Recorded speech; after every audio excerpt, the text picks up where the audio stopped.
Chapter 3. The next thing I remember is waking up with a feeling as if I had had a frightful nightmare, and seeing before me a terrible red glare, crossed with thick black bars. I heard voices, too, speaking with a hollow sound, and as if muffled by a rush of wind or water. Agitation, uncertainty, and an all-predominating sense of terror confused my faculties.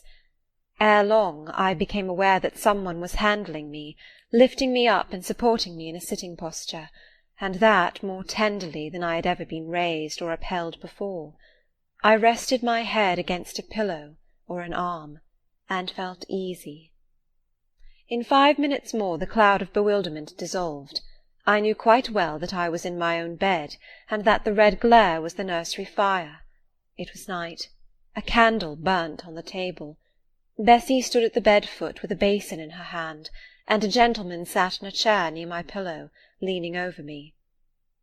I felt an inexpressible relief, a soothing conviction of protection and security, when I knew that there was a stranger in the room, an individual not belonging to Gateshead, and not related to Mrs. Reed. Turning from Bessie, though her presence was far less obnoxious to me than that of Abbot, for instance, would have been, I scrutinized the face of the gentleman. I knew him. It was Mr. Lloyd, an apothecary, sometimes called in by Mrs. Reed when the servants were ailing. For herself and the children she employed a physician. "Well, who am I?" he asked. I pronounced his name, offering him at the same time my hand. He took it, smiling and saying, "We shall do very well by and by." Then he laid me down, and addressing Bessie, charged her to be very careful that I was not disturbed during the night.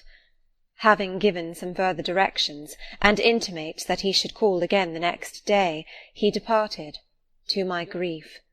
I felt so sheltered and befriended while he sat in the chair near my pillow, and as he closed the door after him, all the room darkened, and my heart again sank.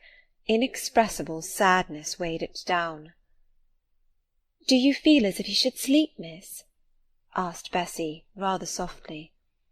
Scarcely dared I answer her, for I feared the next sentence might be rough. "I will try." "Would you like to drink, or could you eat anything?" "No, thank you, Bessie." "Then I think I shall go to bed, for it is past 12 o'clock, but you may call me if you want anything in the night." Wonderful civility this! It emboldened me to ask a question. "Bessie, what is the matter with me? Am I ill?" "You fell sick, I suppose, in the red room with the crying. You'll be better soon, no doubt." Bessie went into the housemaid's apartment, which was near. I heard her say, "Sarah, come and sleep with me in the nursery. I daren't for my life be alone with that poor child to-night. She might die.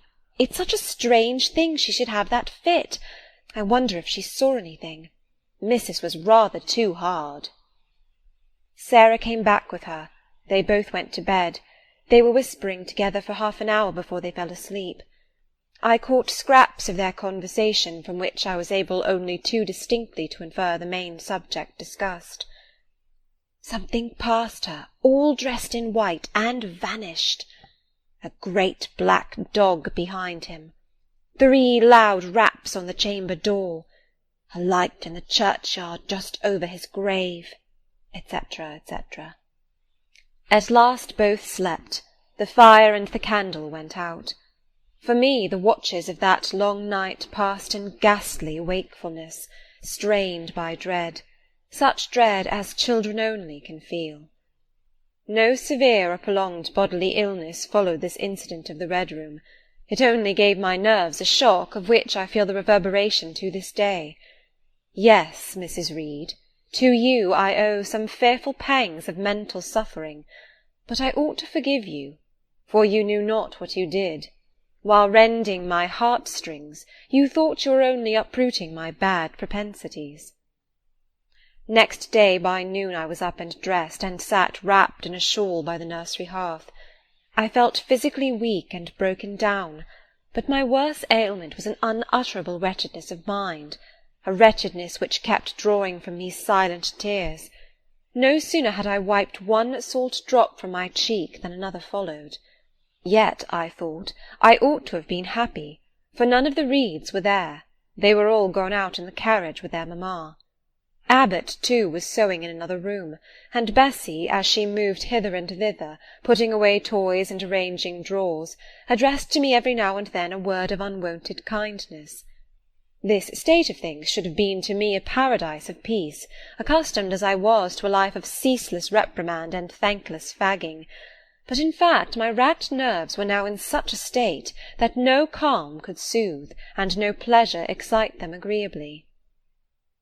Bessy had been down into the kitchen, and she brought up with her a tart on a certain brightly painted china plate, whose bird of paradise, nestling in a wreath of convolvuli and rosebuds, had been wont to stir in me a most enthusiastic sense of admiration, and which plate I had often petitioned to be allowed to take in my hand in order to examine it more closely, but had always hitherto been deemed unworthy of such a privilege.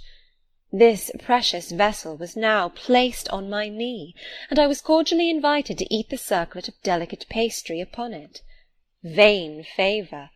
Coming, like most other favours, long deferred, and often wished for, too late. I could not eat the tart, and the plumage of the bird, the tints of the flowers, seemed strangely faded. I put both plate and tart away. Bessy asked if I would have a book. The word book acted as a transient stimulus, and I begged her to fetch Gulliver's Travels from the library. This book I had again and again perused with delight. I considered it a narrative of facts, and discovered in it a vein of interest deeper than what I found in fairy tales. For as to the elves, having sought them in vain among foxglove leaves and bells, under mushrooms, and beneath the ground ivy mantling old wall-nooks, I had at length made up my mind to the sad truth, that they were all gone out of England to some savage country, where the woods were wilder and thicker, and the population more scant. Whereas Lilliput and Brobdignag being, in my creed, solid parts of the earth's surface, I doubted not that I might one day, by taking a long voyage, see with my own eyes the little fields, houses, and trees, the diminutive people, the tiny cows, sheep, and birds of the one realm, and the cornfields forest high, the mighty mastiffs, the monster cats, the tower-like men and women of the other. Yet, when this cherished volume was now placed in my hand, when I turned over its leaves and sought in its marvellous pictures the charm I had, till now, never failed to find, all was eerie and dreary. The giants were gaunt goblins, the pygmies malevolent and fearful imps, Gulliver a most desolate wanderer in most dread and dangerous regions. I closed the book, which I dared no longer peruse, and put it on the table beside the untasted tart. Bessy had now finished dusting and tidying the room, and having washed her hands, she opened a certain little drawer, full of splendid shreds of silk and satin, and began making a new bonnet for Georgiana's doll. Meantime she sang. Her song was, "In the days when we went gypsying, a long time ago." I had often heard the song before, and always with lively delight, for Bessy had a sweet voice. At least I thought so. But now, though her voice was still sweet, I found in its melody an indescribable sadness. Sometimes, preoccupied with her work, she sang the refrain very low, very lingeringly. "A long time ago" came out like the saddest cadence of a funeral hymn. She passed into another ballad, this time a really doleful one. "My feet they are sore, and my limbs they are weary. Long is the way, and the mountains are wild. Soon will the twilight close moonless and dreary over the path of the poor orphan child. Why did they send me so far and so lonely, up where the moors spread and grey rocks are piled? Men are hard-hearted, and kind angels only watch o'er the steps of a poor orphan child. Yet distant and soft the night breeze is blowing, Clouds there are none, and clear stars beam mild. God in his mercy protection is showing, comfort and hope to the poor orphan child. Even should I fall o'er the broken bridge passing, or stray in the marshes by false lights beguiled, still will my Father with promise and blessing take to his bosom the poor orphan child. There is a thought that for strength should avail me, though both of shelter and kindred despoiled. Heaven is a home, and a rest will not fail me. God is a friend to the poor orphan child. "Come, Miss Jane, don't cry," said Bessie as she finished. She might as well have said to the fire, "Don't burn," but how could she divine the morbid suffering to which I was a prey? In the course of the morning Mr. Lloyd came again. "What, already up?" said he, as he entered the nursery. "Well, nurse, how is she?" Bessie answered that I was doing very well. "Then she ought to look more cheerful. Come here, Miss Jane. Your name is Jane, is it not?" "Yes, sir, Jane Eyre." "Well, you have been crying, Miss Jane Eyre. Can you tell me what about? Have you any pain?" "No, sir." "Oh, I dare say she is crying because she could not go out with missus in the carriage," interposed Bessie. "Surely not. Why, she is too old for such pettishness." I thought so too, and my self-esteem being wounded by the false charge, I answered promptly, "I never cried for such a thing in my life. I hate going out in the carriage. I cry because I am miserable." "Oh, fie, miss," said Bessie. The good apothecary appeared a little puzzled. I was standing before him.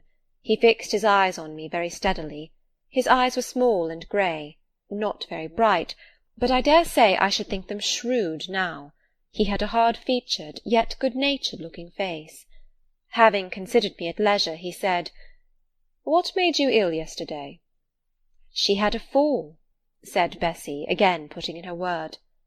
"Fall? Why, that is like a baby again. Can't she manage to walk at her age? She must be 8 or 9 years old."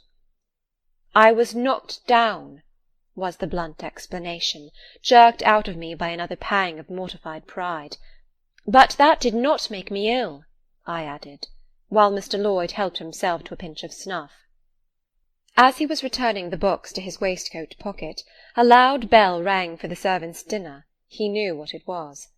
"That's for you, nurse," said he. "You can go down. I'll give Miss Jane a lecture till you come back." Bessie would rather have stayed, but she was obliged to go, because punctuality at meals was rigidly enforced at Gateshead Hall. "The fall did not make you ill. What did, then?" pursued Mr. Lloyd when Bessie was gone. "I was shut up in a room where there is a ghost till after dark." I saw Mr. Lloyd smile and frown at the same time. "Ghost? What, you are a baby after all. You are afraid of ghosts?" "Of Mr. Reed's ghost I am. He died in that room, and was laid out there. Neither Bessie nor anyone else will go into it at night if they can help it, and it was cruel to shut me up alone without a candle. So cruel, I think I shall never forget it." "Nonsense. And is it that makes you so miserable? Are you afraid now in daylight?" "No, but night will come again before long. And besides, I am unhappy, very unhappy, for other things." "What other things? Can you tell me some of them?" How much I wished to reply fully to this question! How difficult it was to frame any answer! Children can feel, but they cannot analyse their feelings, and if the analysis is partially effected in thought, they know not how to express the result of the process in words. Fearful, however, of losing this first and only opportunity of relieving my grief by imparting it, I, after a disturbed pause, contrived to frame a meagre, though, as far as it went, true response. "For one thing, I have no father or mother, brothers or sisters." "You have a kind aunt and cousins." Again I paused, then bunglingly announced, "But John Reed knocked me down, and my aunt shut me up in the Red Room." Mr. Lloyd second time produced his snuff-box. "Don't you think Gateshead Hall a very beautiful house?" asked he. Are you not very thankful to have such a fine place to live at?" "It is not my house, sir, and Abbot says I have less right to be here than a servant." "Pooh! You can't be silly enough to wish to leave such a splendid place." "If I had anywhere else to go, I should be glad to leave it, but I can never get away from Gateshead till I am a woman." "Perhaps you may. Who knows? Have you any relations besides Mrs. Reed?" "I think not, sir." "None belonging to your father?" "I don't know. I asked Aunt Reed once, and she said possibly I might have some poor, low relations called Eyre, but she knew nothing about them." "If you had such, would you like to go to them?" I reflected. Poverty looks grim to grown people, still more so to children. They have not much idea of industrious, working, respectable poverty. They think of the word only as connected with ragged clothes, scanty food, fireless grates, rude manners, and debasing vices. Poverty for me was synonymous with degradation. "No, I should not like to belong to poor people," was my reply. "Not even if they were kind to you?" I shook my head. I could not see how poor people had the means of being kind. And then to learn to speak like them, to adopt their manners, to be uneducated, to grow up like one of the poor women I saw sometimes nursing their children or washing their clothes at the cottage doors of the village of Gateshead. No, I was not heroic enough to purchase liberty at the price of caste. "But are your relatives so very poor? Are they working people?" "I cannot tell. Aunt Reed says if I have any they must be a beggarly set. I should not like to go a-begging." "Would you like to go to school?" Again I reflected. I scarcely knew what school was. Bessie sometimes spoke of it as a place where young ladies sat in the stocks, wore backboards, and were expected to be exceedingly genteel and precise. John Reed hated his school, and abused his master. But John Reed's tastes were no rule for mine, and if Bessie's accounts of school discipline, gathered from the young ladies of a family where she had lived before coming to Gateshead, were somewhat appalling, her details of certain accomplishments attained by these same young ladies were, I thought, equally attractive. She boasted of beautiful paintings of landscapes and flowers by them executed, of songs they could sing and pieces they could play, of purses they could net, of French books they could translate, till my spirit was moved to emulation as I listened. Besides, school would be a complete change. It implied a long journey, an entire separation from Gateshead, an entrance into a new life. "I should indeed like to go to school," was the audible conclusion of my musings. "Well, well, who knows what may happen?" said Mr. Lloyd as he got up. "The child ought to have a change of air and scene," he said, speaking to himself. "Nerves not in a good state." Bessie now returned. At the same moment the carriage was heard rolling up the gravel walk. "Is that your mistress, nurse?" asked Mr. Lloyd. "I should like to speak to her before I go." Bessie invited him to walk into the breakfast-room, and led the way out. In the interview which followed between him and Mrs. Reed, I presume, from after occurrences, that the apothecary ventured to recommend my being sent to school, and the recommendation was no doubt readily enough adopted, for, as Abbot said in discussing the subject with Bessie, when both sat sewing in the nursery one night, after I was in bed, and, as they thought, asleep, Mrs. was, she dared say, glad enough to get rid of such a tiresome, ill-conditioned child, who always looked as if she were watching everybody, and scheming plots underhand. Abbot, I think, gave me credit for being a sort of infantine Guy Fawkes. On that same occasion I learned, for the first time, from Miss Abbot's communications to Bessie, that my father had been a poor clergyman, that my mother had married him against the wishes of her friends, who considered the match beneath her, that my grandfather Reed was so irritated at her disobedience, he cut her off without a shilling, that after my mother and father had been married a year, the latter caught the typhus fever while visiting among the poor of a large manufacturing town where his curacy was situated, and where that disease was then prevalent, that my mother took the infection from him, and both died within a month of each other. Bessie, when she heard this narrative, sighed and said, "Poor Miss Jane is to be pitied too, Abbot." "Yes," responded Abbot, If she were a nice pretty child, one might compassionate her forlornness, but one really cannot care for such a little toad as that." "Not a great deal, to be sure," agreed Bessie. "At any rate, a beauty like Miss Georgiana would be more moving in the same condition." "Oh, yes, I dote on Miss Georgiana," cried the fervent abbot. "Little darling, with her long curls and her blue eyes, and such a sweet colour as she has, just as if she were painted. Bessie, I could fancy a Welsh rabbit for supper." "So could I, with a roast onion. Come, we'll go down." They went.